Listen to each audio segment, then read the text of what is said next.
Okay, salamat everyone. My name is Ahmed. I am Palestinian from Gaza, and I would like to welcome you all today to this important conversation with our guest, Professor Neve Gordon. Today's session is titled "The Weaponization of Anti-Semitism: Zionism, Israel, and the Internal Operations of the IHRA Definition of Anti-Semitism." This national webinar is brought to you by Palestine Justice Movement Sydney. And before I go on to introduce our speaker and the topic, I would like to acknowledge the traditional custodians of the lands from which we're all dialing in today and pay my respects to their elders, past, present, and emerging.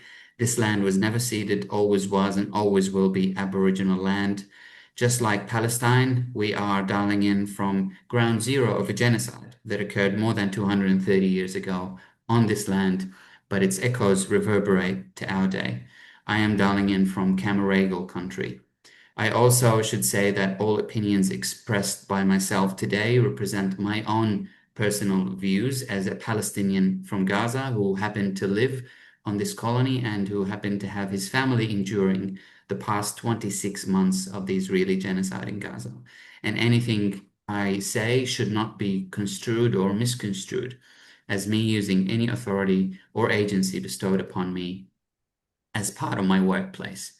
Now, the working definition of anti-Semitism by the International Holocaust Remembrance Alliance, IHRA, has brought a lot of backlash, not only from the Palestinian and pro-Palestinian organizations worldwide, because of its conflation of anti-Semitism on the one hand, and anti-Zionism and criticism of this state of Israel and its war crimes against the Palestinians in occupied Palestine on the other hand, but it also provoked a significant amount of backlash from within the Jewish communities worldwide. For example, Jewish and Holocaust academics and scholars, including David Feldman, Brian Klug, Anthony Lerman, you know, Kenneth Stern, who was the main drafter of the definition himself, came out against the use of that definition. And he stated that the definition is being used to,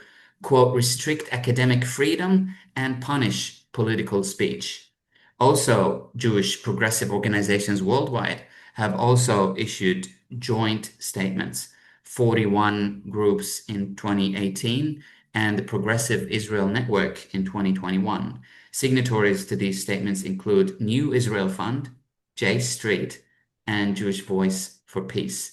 The New Israel Fund in Australia, they issued their own statement in 2021.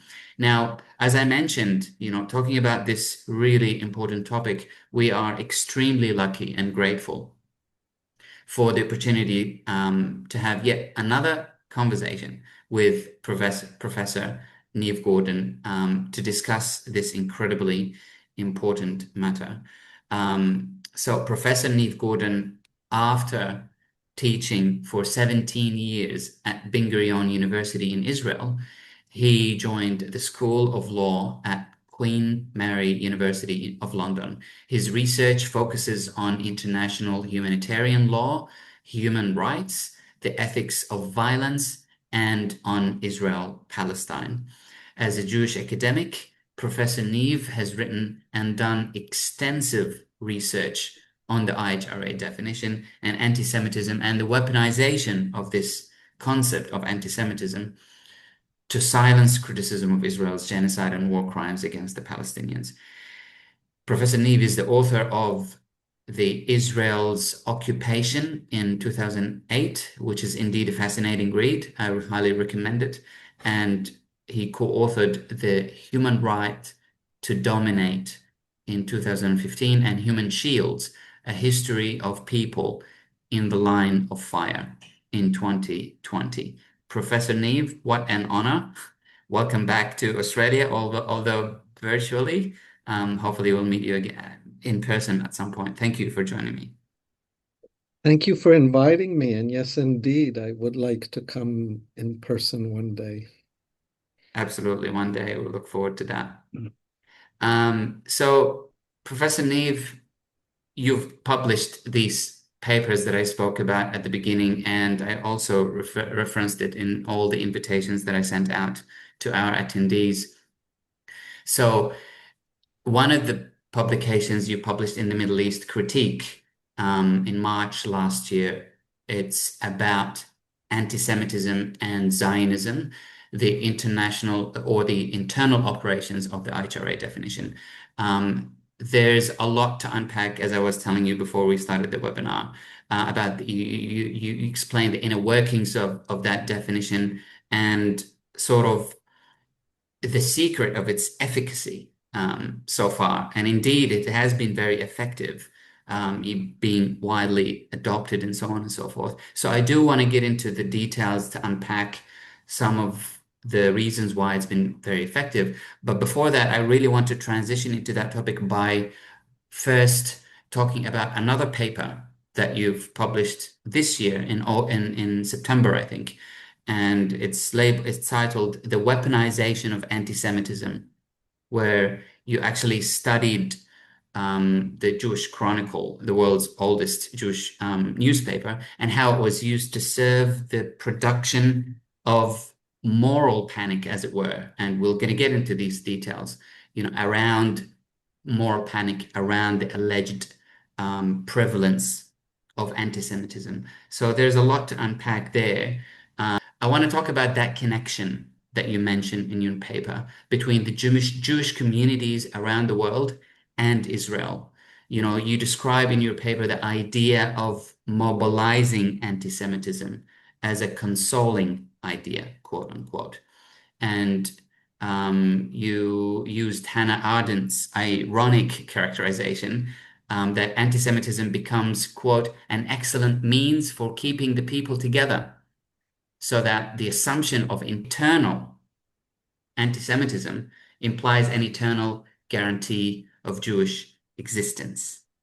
So that's a fascinating, in-depth statement to make. So can you explain a bit or expand a bit about that? Like, how has anti-Semitism been used to strengthen the connections within the Jewish communities worldwide and with Zionism and the State of Israel?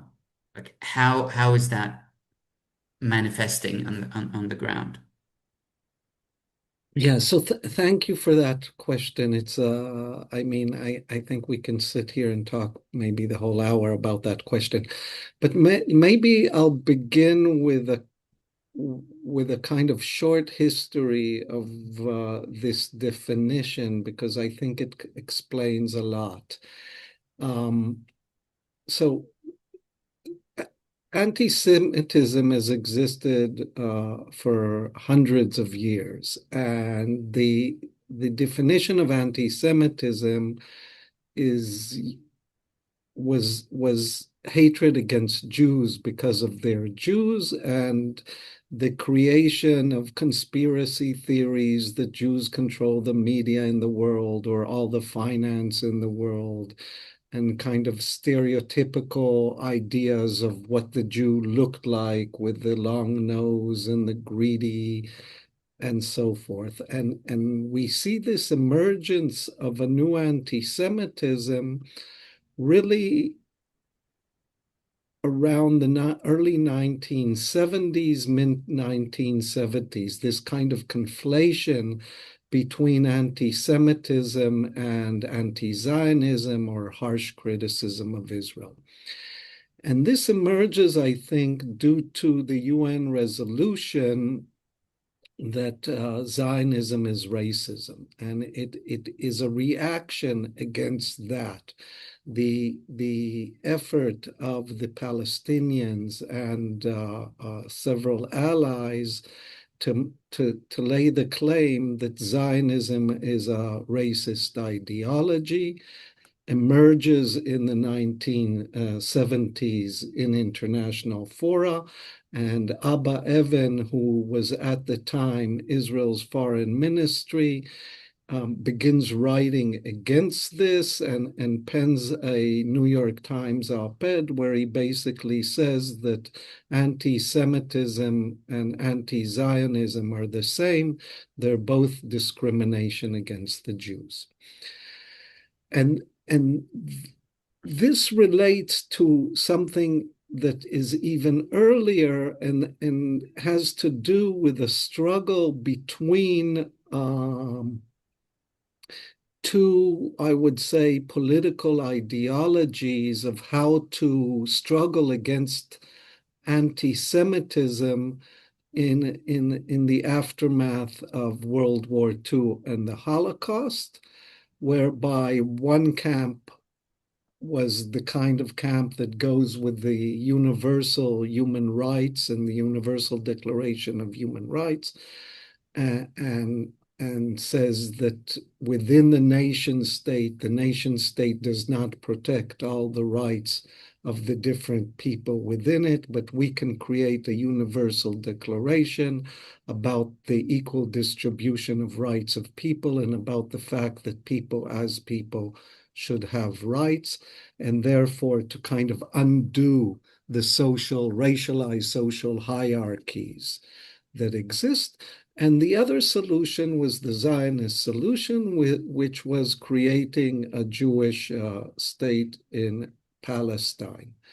And now what we see in the 1970s is the beginning of the idea that not only that a kind of change of role, whereas originally the state was produced in order or established in order to protect Jews from anti-Semitism, the conflation between anti-Semitism and anti-Zionism transformed this relation or broadened this relation so that now anti-Semitism is used to protect the state of Israel and Zionism from any kind of criticism. Now, for this to work, a lot needs to happen. People need to agree, or some people need to agree, that anti-Semitism has changed dramatically from hatred towards the Jew towards some kind of criticism of a state. What do the two, how do the two relate? And that brings us, I think, to your question about a certain kind of identification between the state and the individual Jew. And that is created through a kind of process that human rights professor and later Minister of Justice in Canada, Arwin Kotler, develops. And he claims in one article that the individual Jew is part of the collective Jew, and the collective Jew manifests itself in the state of Israel. So therefore, criticism of the state of Israel becomes criticism of the individual Jew. He creates this kind of model that connects the individual to the collective to the state. Now, for this model to work, again, we need some kind of what I claim effective attachment between the individual Jew and the state of Israel. The individual Jew, no matter where that Jew lives, is incited to identify with the state of Israel. And I think that the IHRA definition both is based on the existence of this effective attachment, but also the definition itself does work to reinforce this effective attachment, this idea that the individual Jew is part of a collective and that collective is identified or conflated with a state. So there's a move that is in many ways common to different groups, the idea that the individual is part of a collective is a common move, like uh, uh, a woman is part of a collective of women, gays are part, any kind of identity politics connects between an individual and a group. But here we have this extra move of this connection between a collective and a state. And that is not common. That I don't think there are other kinds of move like that. And then we need to protect the state, and any kind of criticism against the state is a criticism against me personally. And what we need to understand, I think, is that this is made up and not made up at the same time. That connection is not natural in any way or form. There is no connection between individual Jews and the state of Israel. But that connection is produced and manufactured, and our emotions and our affective ties are not something inside us that are natural, but emotions are socially constructed. Our desires, our identification are socially constructed through a whole range of processes, whether it's education, whether it's the news, whether it's social media, whatever it is today that constructs our emotions.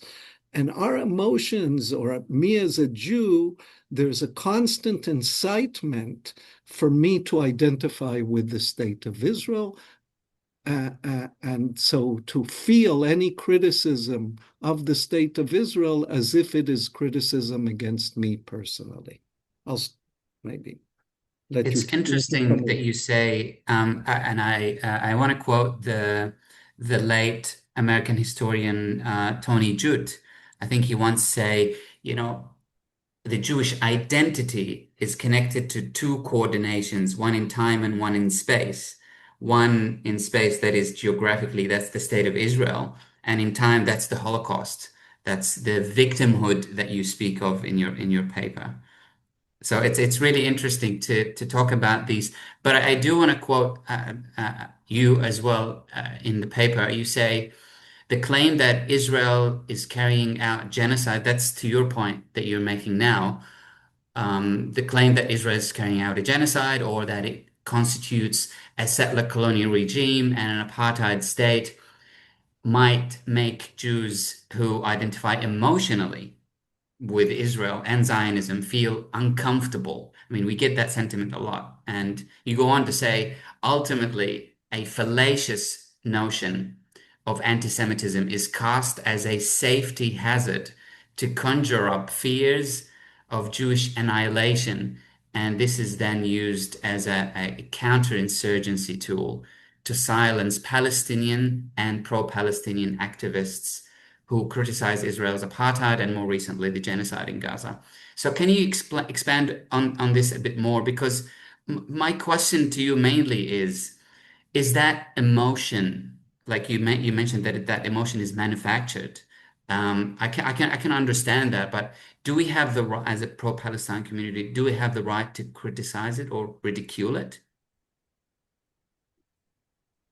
So yes. So let me begin with the beginning. I'm a professor of human rights and international humanitarian law, and I teach courses on human rights. And there were, I don't know, 4 or 5 reports by the major international global human rights organizations and by the major Palestinians and Israeli organization claiming that Israel's an apartheid regime. The Israeli organization B'Tselem calls it a regime of Jewish supremacy. And so let's say I teach one of these reports in my class, and let's say I have a Jewish student in my class, and the Jewish student, due to this kind of identification that was created throughout their lives, between their identity and identity with Israel will feel extremely uncomfortable and maybe even offended, not even, and probably offended by this report. Now, what is going on here is, and this feeling of discomfort is real. And to be frank, I have no problem with this feeling of discomfort. Indeed, I think people should be uncomfortable in the face of apartheid, certainly in the face of genocide. And I think a university setting is a setting that should actually make people uncomfortable, because comfort makes us numb intellectually and so forth.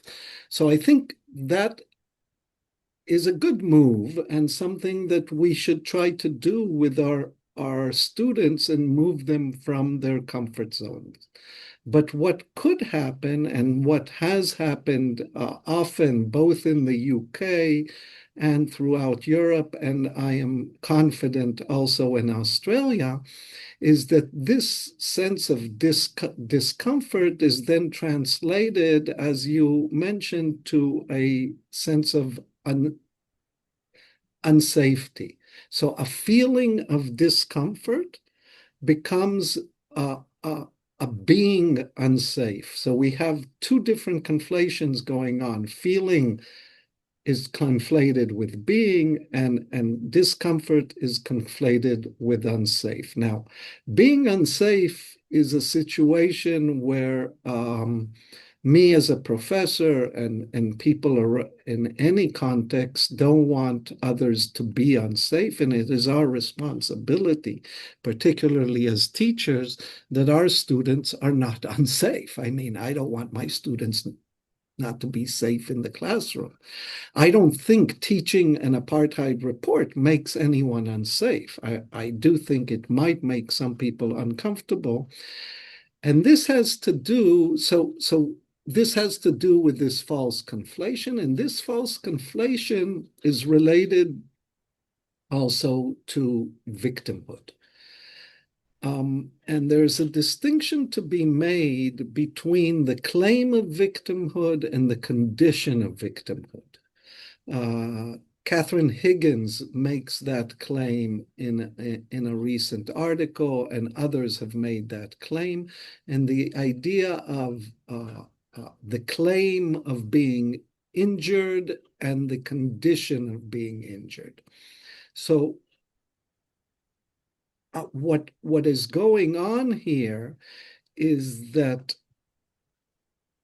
as Tony Jute mentioned, the Holocaust is an ever-existing specter in Israeli Jewish identification. This victimhood has been internalized, and it was a condition of victimhood indeed in the 1930s and 40s in Europe, but that condition of victimhood is actually does not exist now, but the claim to that condition continues. And indeed, I think I mentioned it the last time I spoke, is that many Israelis, or most Israelis, 2 years into the genocide, were still mentally on October 8th.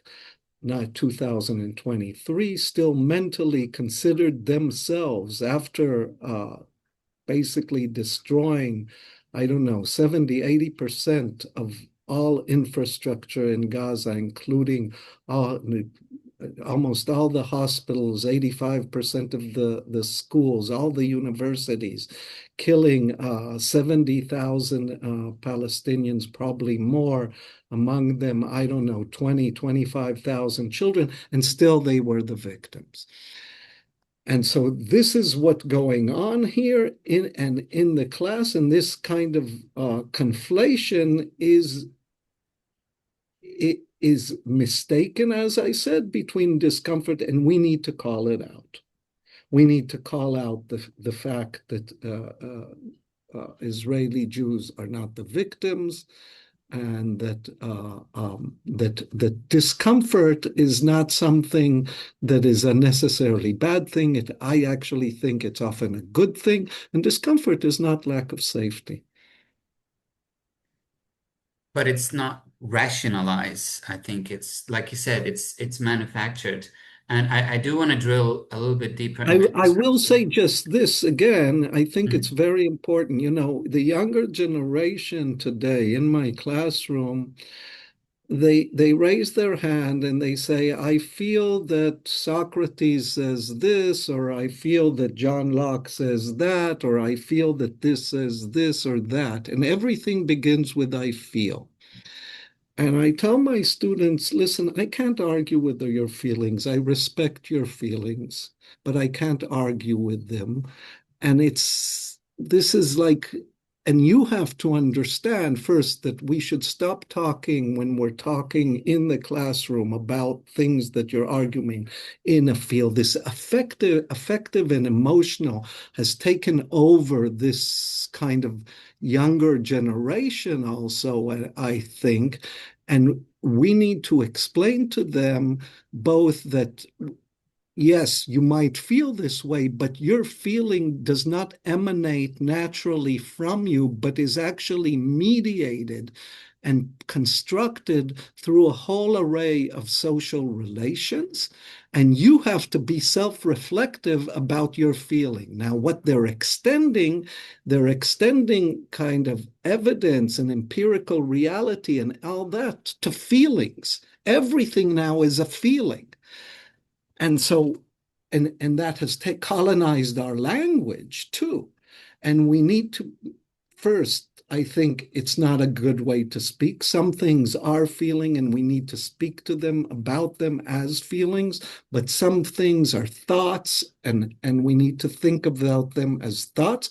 And at the same time, we also need to recognize that our own feelings are constructed, and we need to self-reflect about the process of construction and the manufacturing of feelings. Now, now, this is not an easy process, and what the IHRA definition does is, so in the illustrative example, it will say anyone that says that Israel's a racist endeavor is an anti-Semite. Neve Gordon teaches the apartheid reports. The apartheid reports say that Israel's a racist endeavor. Therefore, Neve Gordon is an anti-Semite. Therefore, I feel unsafe to sit in the classroom with Neve Gordon. Okay? Now, that is the kind of things that go on with this definition and how this definition triggers anti-Semitism where it does not exist. Absolutely. Triggers the thought that there is an anti-Semitism or a Yes. feeling. And I want to add to what you said because this quote really grabs me as very, very important because it speaks to, to the Jewish Zionist communities everywhere, like including in Australia. In your paper, you say, while Jewish students and newspapers readers, that was in the context of you studying how anti-Semitism was mentioned in the Jewish Chronicle. I want to get into that a bit. Um, so you say that Jewish students and newspaper readers might believe that their sense of being victims follows from their personal experience. They fail to recognize that the Jewish Chronicle plays an active role in the way they understand and interpret that experience. I mean, I'm talking about the Jewish Chronicle, but that can pretty much apply to any mainstream Jewish media outlets, including the Times of Israel and so on and so forth. You also, this is another really important quote. You also say that, Jewish individuals often fail to recognize how the operations of Israeli Hasbara and the mobilization of Jewish suffering and victimhood help to contour their own identity, desires, and interest. This is really fascinating, and it's just in like, do you want to expand a little bit on this quote? Let, well, Let me say a bit about the Jewish Chronicle, if that's okay, and Yes. why I went to look at the Jewish Chronicle. I went to look at the Jewish Chronicle for two reasons. One reason is when I was the head of the Committee on Academic Freedom for the British Society of Middle Eastern Studies, uh, we received a considerable amount of complaints from staff and students around the UK, and that they were targeted as being anti-Semitic. And a lot of this targeting emerged from what we found was that a lot of this targeting emerged from the Jewish Chronicle, where their social media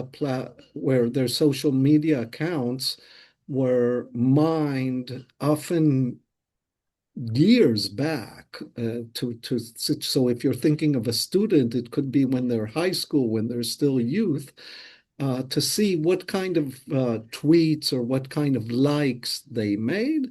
And then there was accusations that these people are anti-Semitic or support terrorism. And this led to investigations in universities, sometimes suspensions and disciplinary hearings. And there was this whole phenomena, and it often emerged from the Jewish Chronicle. And I wanted to look a bit into the Jewish Chronicle to see that. So that was one experience. And then I was teaching here in the not in the semester after October 7th erupted. I was teaching here a class on the laws of war, and one of my students was a Jewish student, and that did not agree with me politically, but we did get along very well. And one day he came to my office and I asked him, listen, do you experience anti-Semitism? And he began talking, and he did mention two incidents of anti-Semitism, not from recent years, but more when he was in high school or even in primary school, of what I would call traditional anti-Semitism, where he was targeted or his brother was targeted as a Jew. And then he said to me, listen, we sit every evening, every Shabbat evening, which is the Friday night dinner that Jews celebrate, and think, where are we going to migrate to because of the rise of anti-Semitism in the UK. Now, anti-Semitism does exist in the UK, but and my children have experienced it, but I mean, we're not anywhere in danger here. It's not anywhere different and it's not and comparable to anti-Muslim or Islamophobia and other anti-racist accounts. I later looked and checked this. Anti-Semitism is incomparable. So you're much more vulnerable in the UK if you're a person of color than if you're a Jew, or if you're a Muslim or than you're a Jew, and so forth.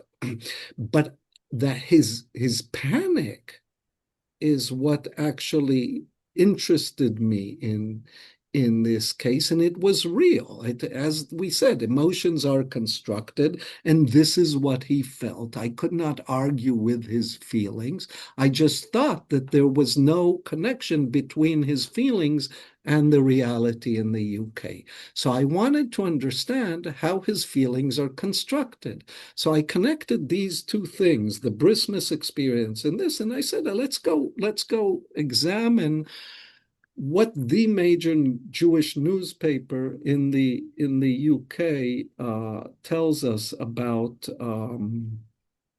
anti-Semitism. And I looked at two things. First, I looked at the term anti-Semitism over a period of 100 years, from 1925, I think, to 2024. Um, and and and the findings were quite dramatic.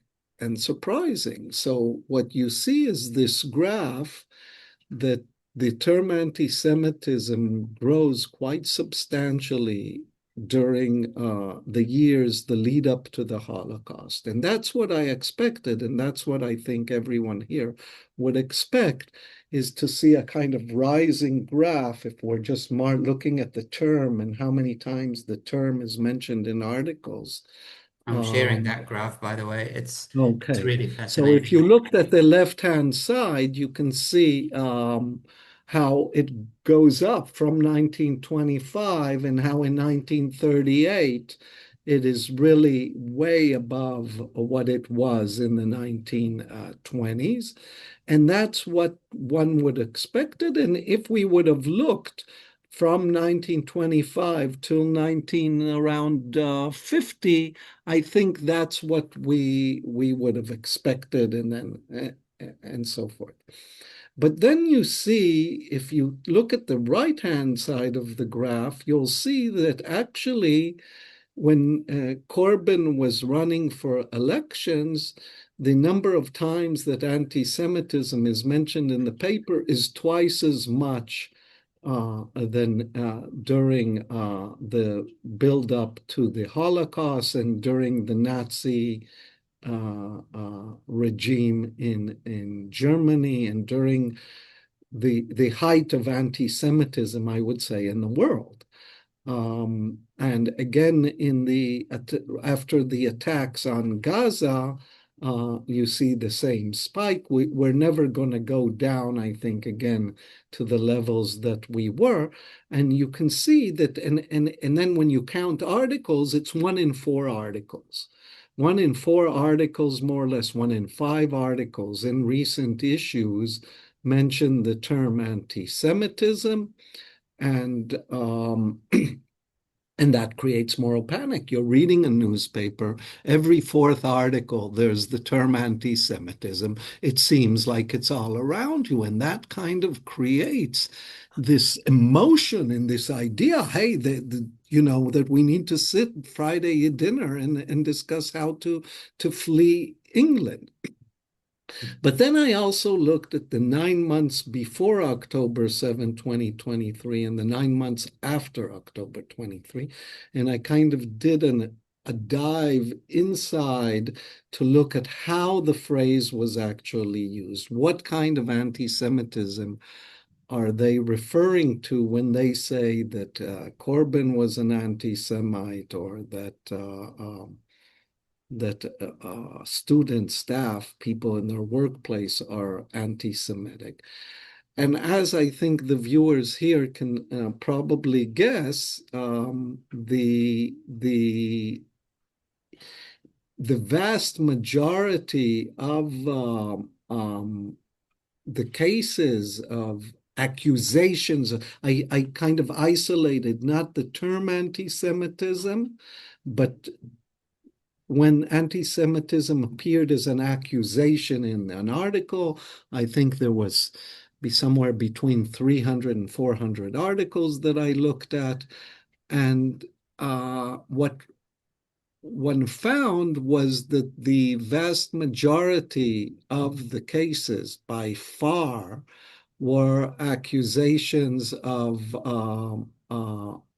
anti-Semitism as criticism of Israel, and then you understand that whereas the traditional anti-Semitism is against, if you're against the traditional anti-Semitism, you're against a regime that, or a mode of governance that racializes part of the population and use violent mechanisms of oppression against this racialized population, in this case, the Jews, whereas the accusation of the new anti-Semitism is used to defend a regime that racializes a group and uses violent mechanisms of oppression. So you have this kind of mirroring of one anti-Semitism is an anti-racist anti-Semitism, and the other anti-Semitism is an anti-Semitism that aims to protect, that serves as an iron dome for a racist regime. Uh, and that is what goes on in the paper. And not only that, you can see that the paper has very, very little to say about the traditional anti-Semitism. So I don't know if people in Australia have been following this, but there's now a lot of accusations of Farage, the head of the Reform Party in the UK, who about certain anti-Semitic claims that he made 40 years ago and so forth, but that his party also, many members of his party are continuing to make all these racist claims. But the Jewish Chronicle is not interested in that. The Jewish Chronicle is interested only in the anti-Semitism that is used to protect Israel and to silence anyone that dares criticize Israel. Absolutely. And another observation I made in this graph that you included in your publication, that the average of how many times anti-Semitism mentioned in the Jewish Chronicle has, almost doubled ever since the IHRA definition was introduced. That's, I think, in 2016. So you can see clearly that it's jumped from 100 up to, I don't know, 300 or something. So let's talk about the IHRA definition. So if you could, in simple terms, just explain what is this working definition that is introduced by the International Holocaust Remembrance Alliance. So the definition is one sentence that is innocuous, and actually it may be that this may be, and it has no real meaning. The problem with the definition is that attached to it are 11 illustrative examples, that 6 or 7 with them touch directly on Israel in some way. And let's discuss 2 or 3 of these illustrative examples. One of them is I already mentioned, and that is the claim that you cannot say that Israel's a racist endeavor, even though, the country itself has many laws that privilege Jews over Palestinians. It has roads that Jews can go on and Palestinians in the West Bank can not go on. It has the right of return to Jews, but Palestinians cannot return, even though these Jews that have the right to return have never lived or even set foot in Israel, Palestine. Well, the Palestinians are refugees and were expelled or fled from Palestine. So, of course, Israel's a racist endeavor, and yet to say that you can be accused of anti-Semitism. Another important example that I do want to mention is this kind of idea that you cannot, in the same sentence, mention Israel and the Nazis and the Nazi policies. Now, I think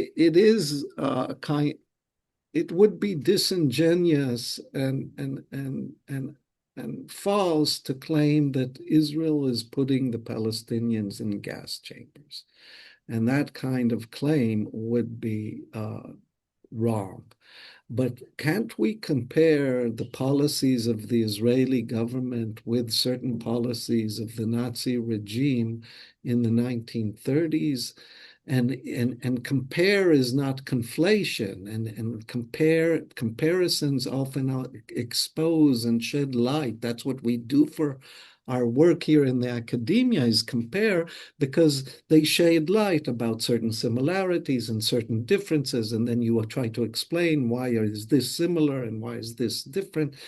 But just to make that comparison transforms you into an anti-Semite. And if I internalize the definition and believe what the definition is is true, then if someone like me does this comparison and a student in a class or someone listening to a webinar can come and say, I mean, the guy's an anti-Semite because this is what the definition of anti-Semitism says, and so forth. And many people have been actually an Australian, Ghassan Haj, one of the reasons that he was fired from the Max Planck Institute is one of the reasons is that he said that Gaza is a concentration camp. He used the word concentration camp. While Israeli politicians have used the word concentration camp, but the Germans just couldn't handle that. And then later he said that Zionism is a project. And that again, for them, was considered something that you cannot say, because if it's a project, it can end. And so they were claiming, so they were using all kinds of ideas within this definition.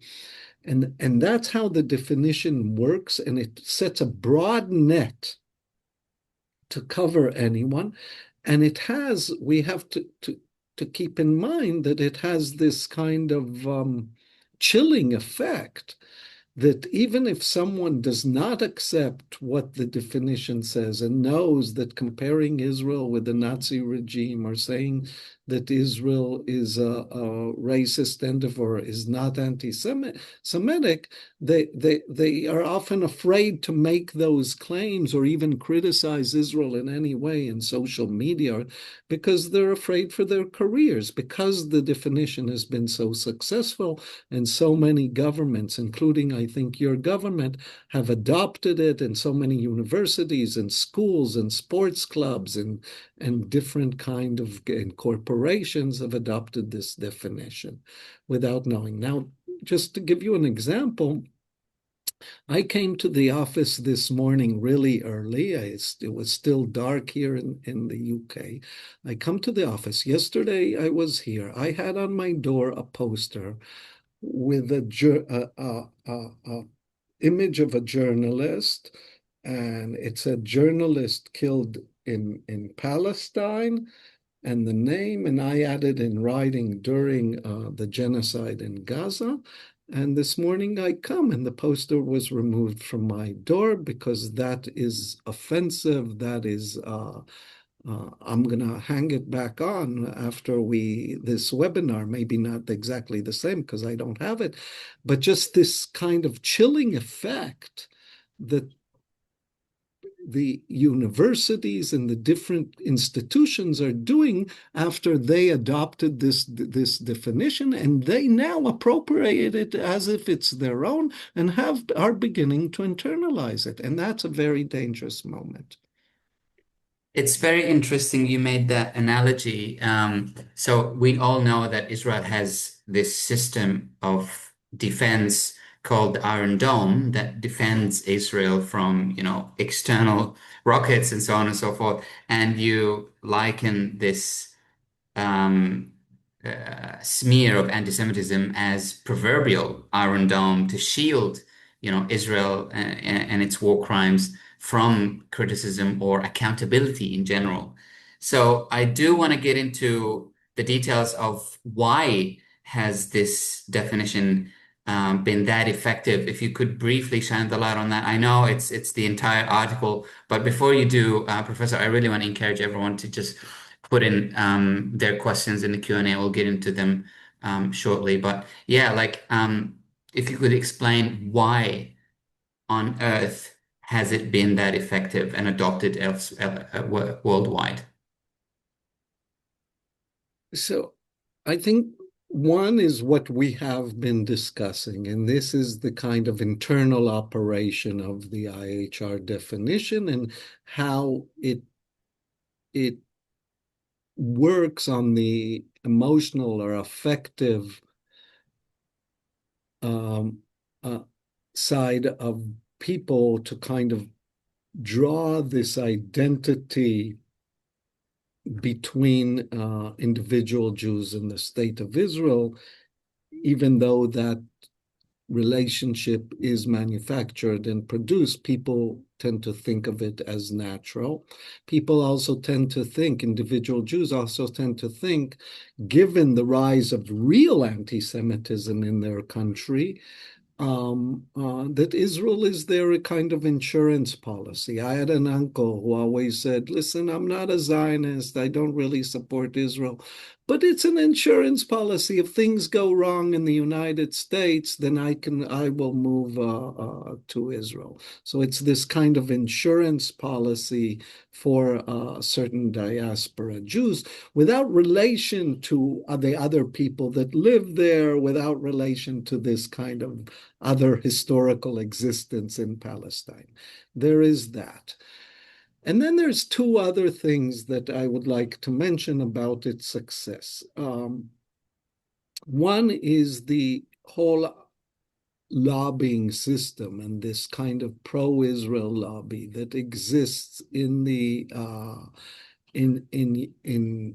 in the US for sure, and in North America, Canada, but also in the UK and in large parts of Europe, that have kind of lobbied through the embassies, through different civil society organizations that work very forcefully through their different network to lobby different organizations, governments to adopt it, and have succeeded in getting the governments to adopt it. But then the question is, why do governments also not find fault with this definition? And I think that this definition also has something that is attractive to several governments around the world, and that is the idea of what I called an apartheid democracy.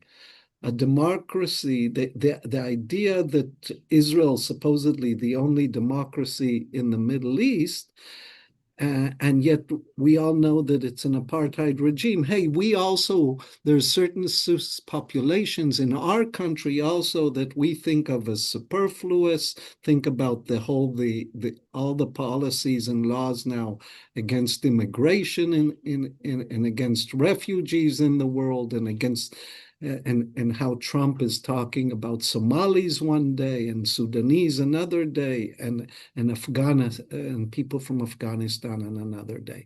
And this idea that you can have a democracy, and that democracy is at its very core exclusionary and does not allow and can expel people that are inhabitants of that country and have different laws for certain people in that country and other laws for other people in that country, or laws that treat different people differently, is something that I think certain governments, from Orban in Hungary to Trump in the United States, find very attractive.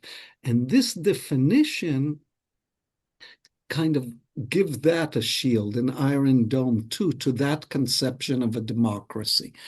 And I say democracy in quotation marks. And so I think there's a certain kind of attraction towards Israel and towards its racist policies that different heads of state or different heads of parties across the North America and Europe and maybe Australia find attractive. Absolutely. So I want to talk to how can we effectively campaign against the adoption of this definition elsewhere. We have been seeing a huge push in the local council spaces, in educational institutions.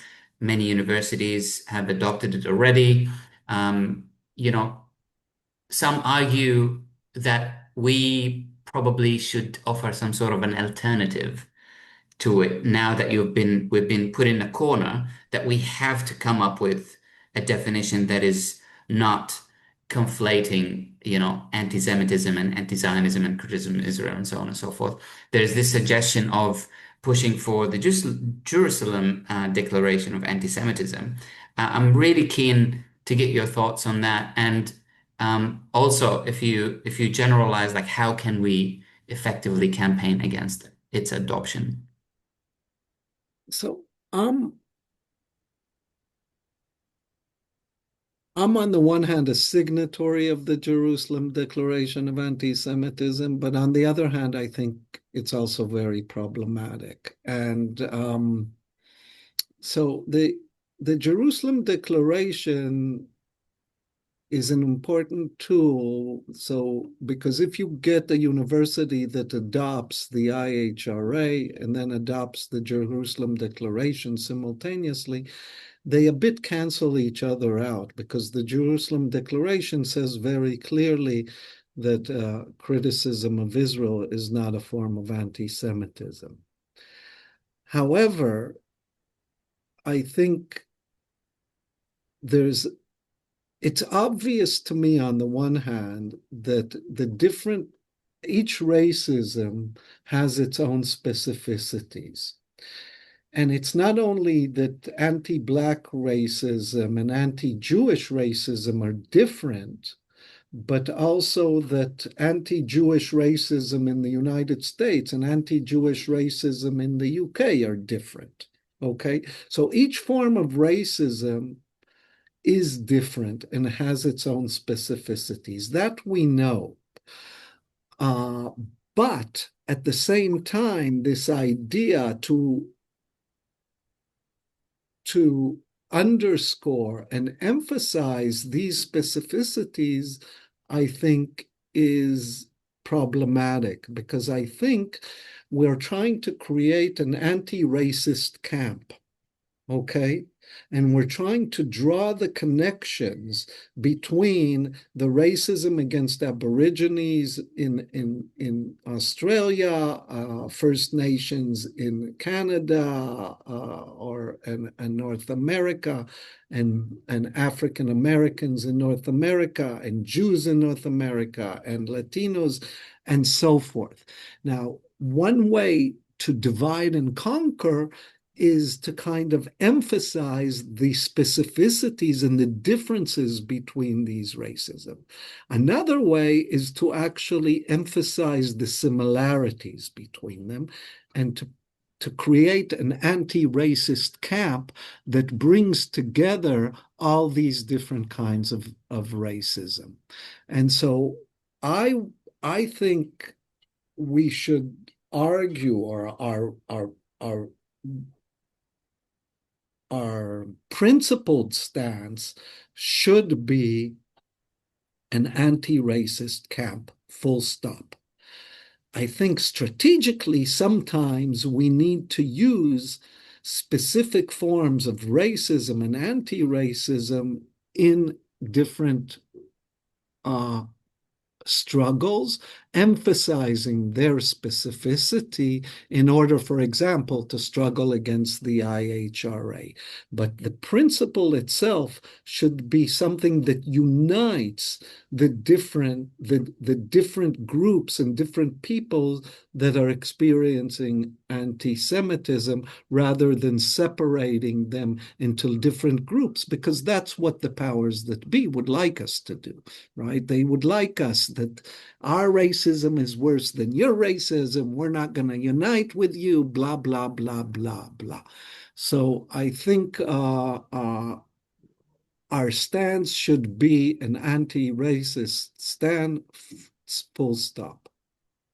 Absolutely, an umbrella against racism of all its kinds, against minorities, Jews, Latinos, and blacks, and so on and so forth. Um, it's been reinvigorating. Thank you so much. I want to go to the Q&A. The first question is from David, and he's saying, if we Jews hold on to our right of return, then are we in effect implicitly given our consent to the Zionist policies?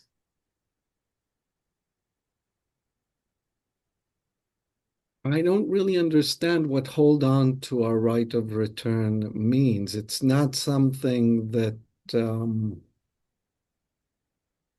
let's say I didn't have Israeli citizenship, and I was it's not something that I decide. So I can say I don't want to return or so forth, but the right of return, according to Israeli law, exists. Now, is the right of return a problematic right? Um, is it and I think the right of return definitely plays in the construction of the regime as a regime of Jewish supremacy. Absolutely. In that sense, yes, but it's not something that as individuals we can decide whether that right exists or not. But I think that right exposes in a very pronounced way, particularly in light of the fact that the Palestinians do not have a right of return and that the Palestinian right of return is cast as an existential threat to the Jews, then yes, the right of return is exactly at the center of this racialized governing apparatus, and it is something that we should say as Jews is extremely problematic. Yeah, I agree in that sense. That question triggered another question in my brain, and that is, I've been hearing that word over and over again. And you mentioned language matters, talking about the Jews in the diaspora. That concept of the diaspora, does it actually does it what does it refer to? Does it mean that, the homeland is Israel and we live in the diaspora? Does that also kind of confirm the fact that, this is our right to return to the homeland? Like, is it right to say Jews in the diaspora? I think it also depends on how you understand. I mean, there are people that say that the Jew as a figure of history is a wandering individual, and that is their um, existence as Jews and so forth. Um, I am not. I am for a state of all its citizens between the river and the sea, where all the people that live there have equal rights, have citizenship, and and I would like to call a place like that. I would have liked to call a place like that home. That place does not exist. That place is a promise. It's something we should aspire for. And in that sense, if that home existed, then I would be in the diaspora, yes. So I don't think we need to, and there is a facticity here. Whether we like the facticity or don't like the facticity, Israel does exist, and Israel can, and Israel is a place that I was born. I was raised, my parents were born there. And so for me, it is a sense and a feeling as constructed, as we said before, of being diasporic. And you're saying to me, Neve, why don't you question that kind of feeling of being in diaspora? I think then the question is, what does diaspora mean? From, as I said, all my life or most of my life, I lived in Israel, and that feeling of being having moved from that place is a feeling of removal from a home. So I think it's a complicated question. I do think that we can think of a homeland for Jews and Palestinians. I think, and that has been my position for many years now. Absolutely. Practically, I mean, we need to be kind of practical in our planning and thinking as well. There are some realities on the ground that we cannot really avoid. I do want to go to Judith's question. Judith is originally from the UK. She left in 1997. She is wondering if the Corbyn anti-Semitism scam could work again now that public opinion towards Israel has shifted so dramatically. Judith is saying, I see they are trying it against Zach Polanski. I'm familiar with Zach Polanski, but will it work bearing in mind, that, the perception of the state of Israel and the understanding of what Zionism is and what anti-Semitism is different now. Zach Polanski is the head of the Green Party and is a uh, is a Jew. For the viewers that don't know who he is. I think a few things are playing out now. I think what is going on the page of the Guardian over Farage is the Corbyn playbook, but with real anti-Semitism as opposed to this IHRA definition. But it's still the Corbyn playbook. And what is interesting, Corbyn was a threat, a real threat for two reasons in my mind. He was a real threat to the corporations because basically a socialist. And he was a real threat to Israel because he would have been, had he been elected, been the first prime minister of England and maybe even the first head of a state, a very powerful state that is pro-Palestinian and not pro-Israel. And therefore, for these two reasons, one stemming from a neoliberal ideology and the other stemming from a pro-Israel ideology, he had to be removed. And the IHRA playbook was used against him. It was used also against Sanders. But against Bernie Sanders, it was much less successful, primarily, or not only primarily, but also because Bernie Sanders is a Jew. Now, Zach Polanski is also a Jew.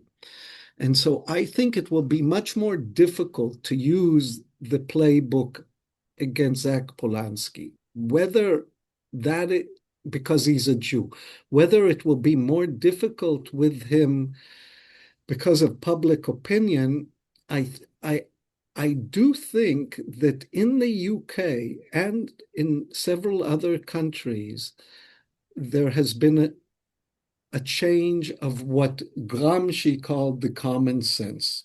Hegemony works by creating a common sense that the people believe in certain ideas that they are commonsensical, and therefore follow the leadership in that direction. Now, what we have in the UK is a kind of disjuncture between the political and financial elites and the common sense relating to Palestine. That has changed, and they no longer control the common sense relating to Palestine.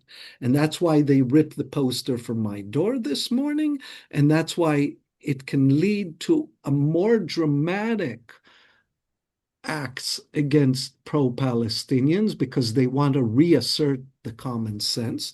But on the other hand, you're right. I'm saying to the person that asked the question, I think you're right. There has been this disjuncture, and it's not clear whether kind of IHRA definitions of anti-Semitism would stick to someone like Zach Polanski, both because he's a Jew and both because the common sense has changed. Absolutely. My other question that I've been wanting to find the opportune moment to ask is about the current ceasefire or quote unquote ceasefire. Many people, as we've been talking about before we start the webinar, have dropped out of the movement thinking that it's fine, we've done our best, we've rallied, we've done everything we can, and now there's a ceasefire. How do we mobilize around these moments where, there's a threat of expanding the genocide into the West Bank, but the media is not showing anything? How do we operate in this space now? I think it's more dangerous than ever because people are, you know, happy with where things eventuated. I think we have entered a stage of what I call genocide in slow-mo, but it's still genocide. So close to or around 400 people have been killed in the Gaza Strip alone since the so-called ceasefire has begun. We have to remember that Israel still controls over 50% of the Gaza Strip. And I think this morning or yesterday, the chief of staff of Israel said Israel had no intention of withdrawing from these lines. So we have a complete dispossession and displacement of half of the area in the Gaza Strip.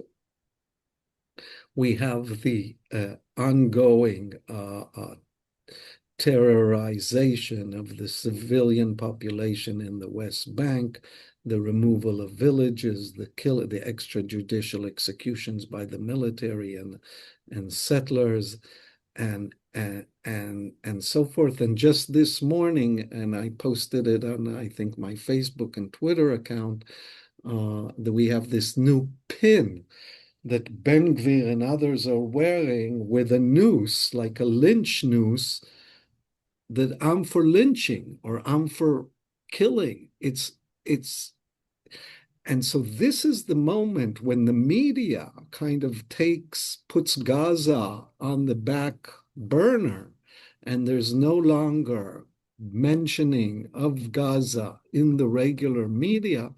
This is, I think, precisely the moment that we cannot take a step back, but have to take a step or two forward to continue ensuring that what is going on remains on the public agenda. And each person can contribute a bit through whatever they have an advantage, writing letters, going to protest, contributing, telling stories, whatever it is a person does, they should continue doing it and doing it more so that it just doesn't get lost from the public view. So, in my opinion, now is really the time that we need to kind of step up to this moment because it is cold in Gaza. It is wet in Gaza. Aid is still not coming in.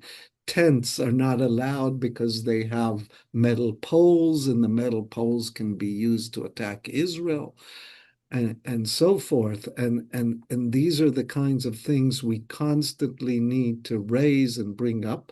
There's enough knowledge coming out or information coming out of both the West Bank and Gaza Strip in different social media platforms and by different organizations. We need to connect to these platforms, and then we need to disseminate them to other areas around us. So I think it is a critical moment now, and we cannot stop.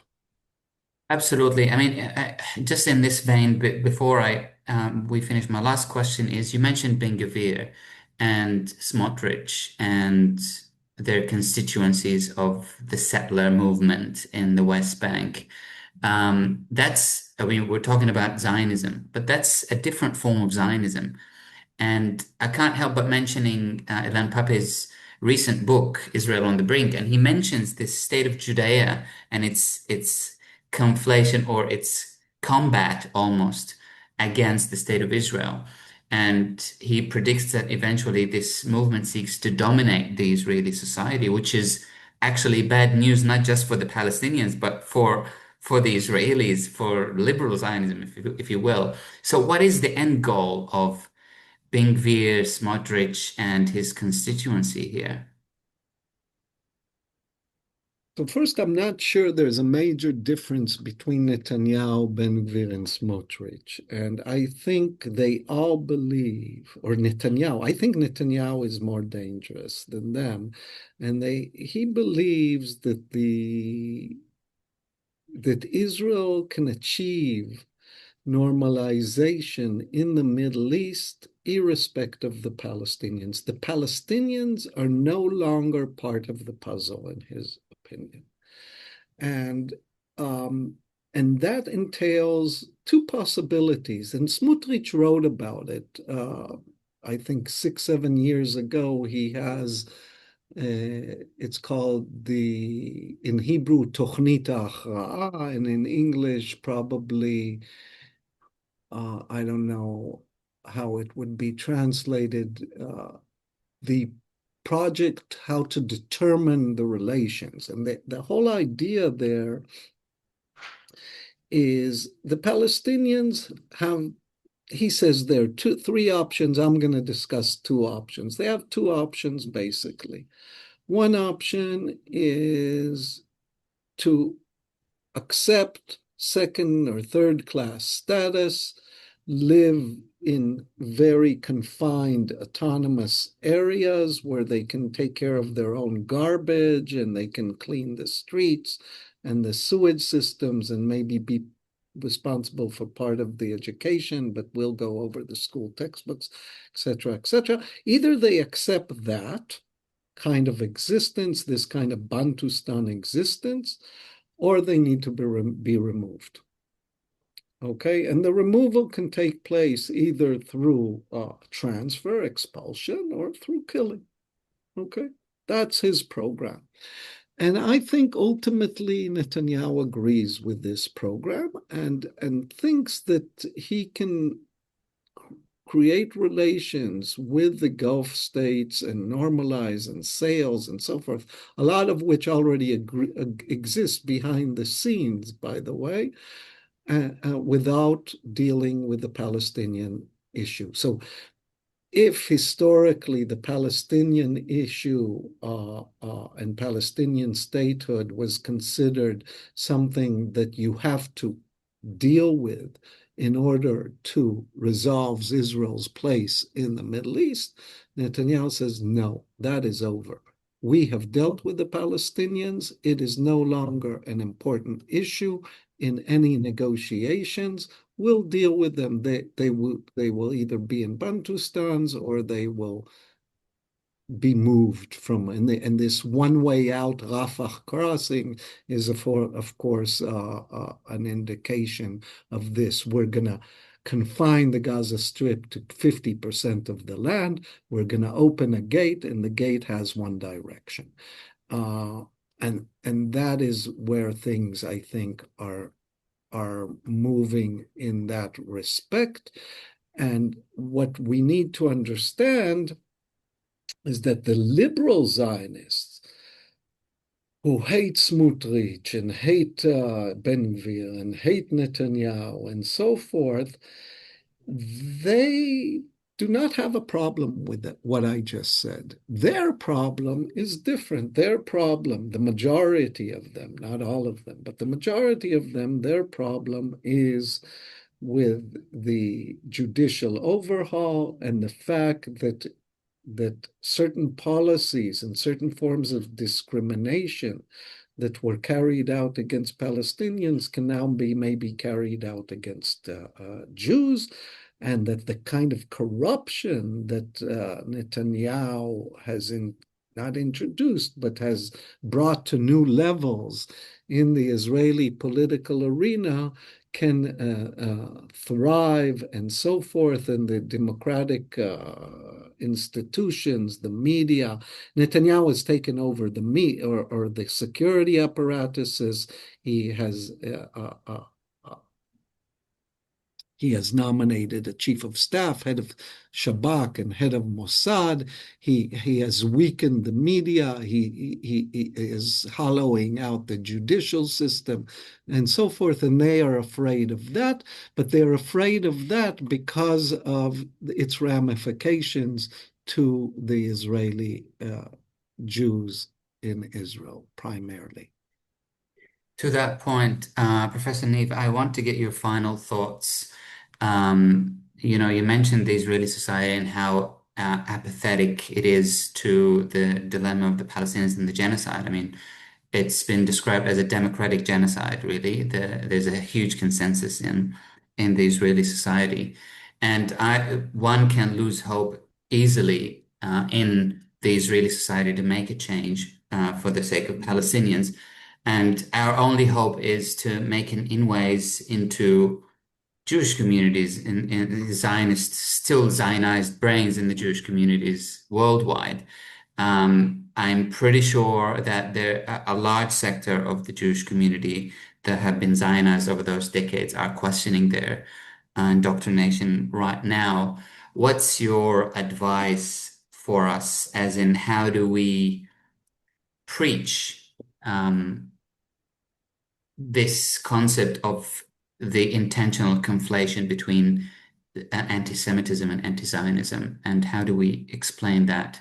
Do you think there's hope that we can penetrate, for the lack of a better word, into these communities to make a change from within the Jewish communities?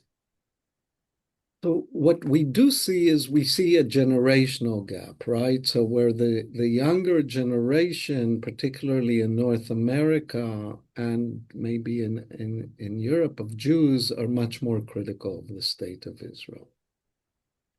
And I think that has to do with several things. One is that this kind of mobilization that we've seen since October 23 didn't come from nothing. I think it was King Lear that said, nothing from nothing comes. It came from something, and it came from decades of work.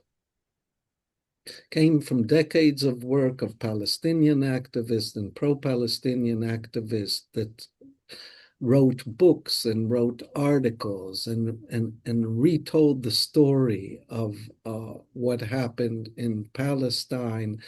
And there was a kind of education that had been taking place for a couple of decades.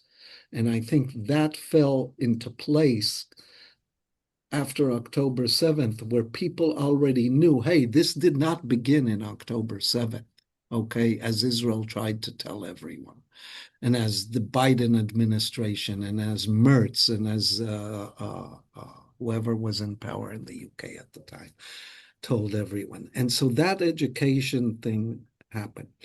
And there was this kind of globalized Palestine, as in Palestine was a kind of reflection of other forms of domination in local communities in different countries that Jews could also relate to, and that overcame this kind of progressive except on Palestine, which certain Jews had.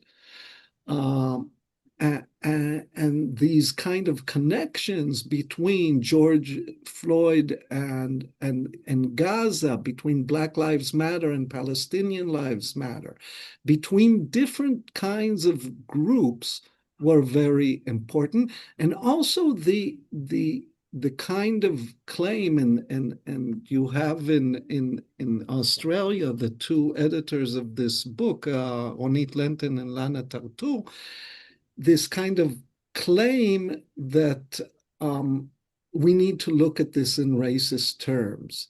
And the moment you look, and Palestinians had been saying that, I mean, Fayyad Sayag said it in 1965, but the moment you begin looking at in racist terms, you can make the connection with other forms of racism, and the younger generation can do that. And I think we just need to continue with that because, you know, the younger generation is the important generation, right?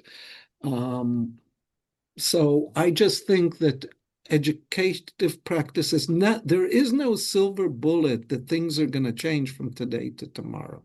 It's a marathon. It's hard work. It's a lot of educative work, and we just need to continue with that and plugging in to these different kind of alliances and emphasizing the importance of solidarity, because solidarity is at the heart of all these struggles. Absolutely. I could not just agree more on this. It's a marathon, and that perception that there's a ceasefire and we should let our guards down is flawed, and we should really continue doing our best as much as we can. Not for us, it's for those who are suffering in the rain, in the cold right now. And I really want to encourage everyone as well to look into that book that you just referenced, Race and the Question of Palestine, Ronit Linton and Lana Tatur. Professor Neve Gordon, what an absolute pleasure and honor. Thank you so much for joining me and for providing us with this amazing insight.